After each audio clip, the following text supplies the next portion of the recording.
Alright, you good? Oh, yeah. Alright, let's do it, man. How you doing, man? What's going on with you today? Oh, just life, man. You know, life throws waves at you here and there, but you just gotta ride that's it once true. they come. So by the way, everybody, this is my baby brother Moose. What's up, you guys? Welcome to the show. It's kind of improv. We're on up to Baltimore today. Yeah, sounds good, man. So you doing some real estate stuff these days? Yep, so working with Rob. Okay, all right. And yeah, we've been doing this now for 3.5 months, going on 4 months. Oh, okay. And just really learning the fundamentals, and I'm taking a course online. So this is real estate, right? Yeah. Okay, so you're doing residential or commercial? Residential right now. Okay, all right. Commercial, who knows? Maybe down the road, but Right. that sounds fun Now, too. commercial real estate is not to be in right now with everything going on with the pandemic, true, I tell you what. Yeah.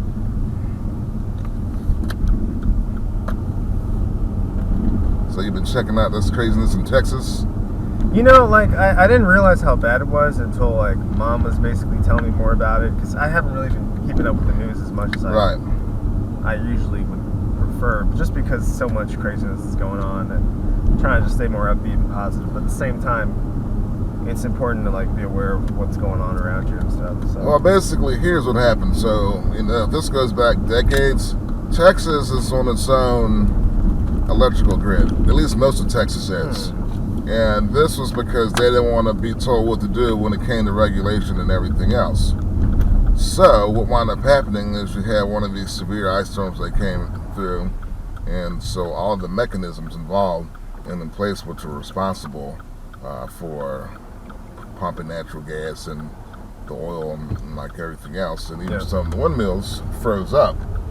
So, you know, of course you had the pro-petroleum politicians, i.e. the governor, I believe his name was Greg Abbott, they go on TV and saying, well, this is because of the new green energy deal and everything else, and the wind turbines froze. Yeah. Now, keep in mind that you've got wind turbines as far up north as Alaska and Canada. What do? They winterize them, so they work when it's cold outside. That's all. Exactly.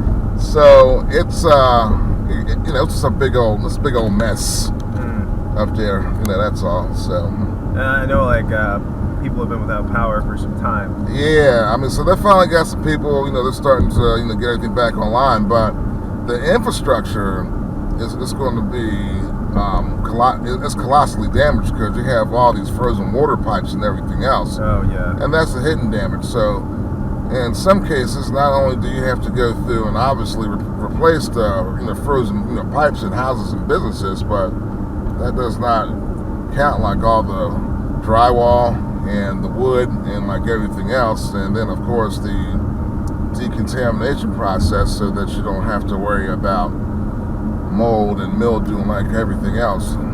I was reading that they are expecting this to I don't want to say outcompete, but it's going to cost more than Hurricane Harvey did a couple of years back. Jeez, man. Off of some ice storms, and this was totally preventable if you wouldn't have had the co-op who's responsible for the Texas power grid, taking shortcuts and everything else. Yeah, exactly. Now, certain parts of Texas, such as San Antonio, I'm sorry, not San Antonio. San Antonio? No. Anyway, they're on their own grid, and like they were just fine. El Paso, if I'm not mistaken. So I'm not sure if that's the city of El Paso, or if that's a county, or both. But certain parts of Texas, they were fine. So like when Texas grid went down, because they were on the national grid, they were just able to get power, funneled in from other parts of the country. Gotcha.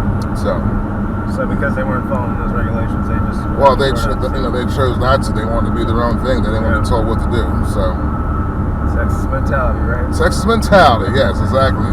Man, and I mean, it's so ironic. The richest state in the union, hands down, was brought to their knees by an ice storm.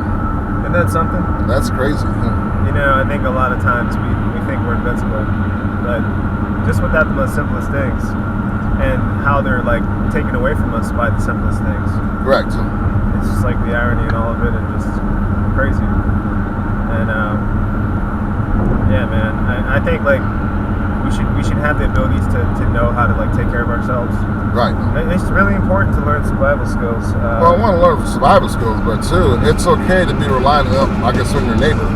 Yeah, that's true. Yeah. A national power grid. Right, that is true. And that as well. But yeah, I totally hear what you're saying. Because it's like.